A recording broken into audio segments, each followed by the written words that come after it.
বিৰোধী মিত্ৰতা হোৱা নোহোৱালৈ কথা নাই, কাৰণ এইবিলাক মিত্ৰতা পঞ্চায়ততো দেখিছোঁ, পৰিষদীয় নিৰ্বাচন, বিগত লোকসভা, বিধানসভা, প্ৰত্যেক নিৰ্বাচনতে তেওঁলোক বহে। খালি এইবাৰ আকৌ তেওঁলোকৰ লাজ কৰে নেকি বহিবলৈ, লিলি হোটেলত আজিকালি কম বহে, লিলি পাৰ্টি বুলি কৈ থকাৰ পিছত এতিয়া বেলেগ ক'ৰবাত বহে, কিন্তু মুখ একে কেইখনে কথাই একে, এজেণ্ডা একে, এজেণ্ডা নথকাটোৱে তেওঁলোকৰ এজেণ্ডা।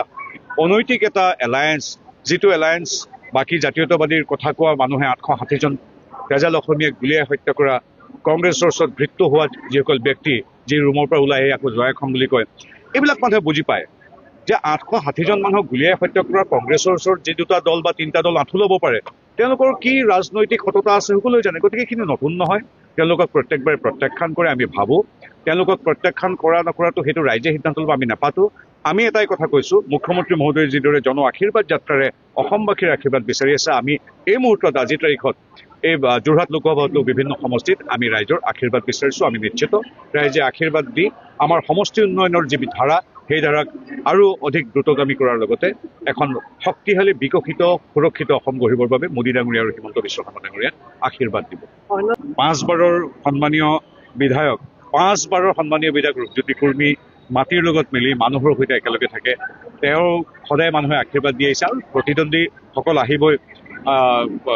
কংগ্ৰেছৰো ভাল ভাল কেইবাগৰাকীও প্ৰাৰ্থী আছে আৰু নতুন বিভিন্ন দলৰ প্ৰাৰ্থী আহিছে, স্থানীয়ও আহিছে, বাহিৰৰ পৰাও আহিছে। গতিকে সকলোৰে প্ৰতি আমাৰ শুভেচ্ছা আছে, কিন্তু আমি দৃঢ় বিশ্বাসী ৰাইজে আমাক আশীৰ্বাদ দিব আৰু সকলোৱে বিচাৰে যে ডাবল ইঞ্জিন চৰকাৰৰ সৈতে জড়িত হৈ থাকোঁ। কাষতে থকা নাজিৰা সমষ্টি আৰু কি কয় এইটো তিতাবৰ সমষ্টি, এই দুইটা সমষ্টিত বিৰোধীয়ে কি কাম কৰিলে সকলোৱে দেখিছে। সকলোৱে বিচাৰে ডাবল ইঞ্জিন। প্ৰথমটোৰ চালক হ'ল পৰম আদৰণীয় নৰেন্দ্ৰ মোদী ডাঙৰীয়া, দ্বিতীয়টোৰ চালক হ'ল হিমন্ত বিশ্ব শৰ্মা ডাঙৰীয়া। আমাৰ তিয়ক মৰিয়নি বা এই গোটেই অঞ্চলটোৰ মানুহে সদায় বিচাৰে যে যে আমাৰ দবাটো চলন্ত বিকাশৰ ৰেলগাড়ীখনত সংযুক্ত হওক, আৰু যিটো আমাৰ ইয়াত বিগত সময়ছোৱাত লোকসভাত নহ'ল।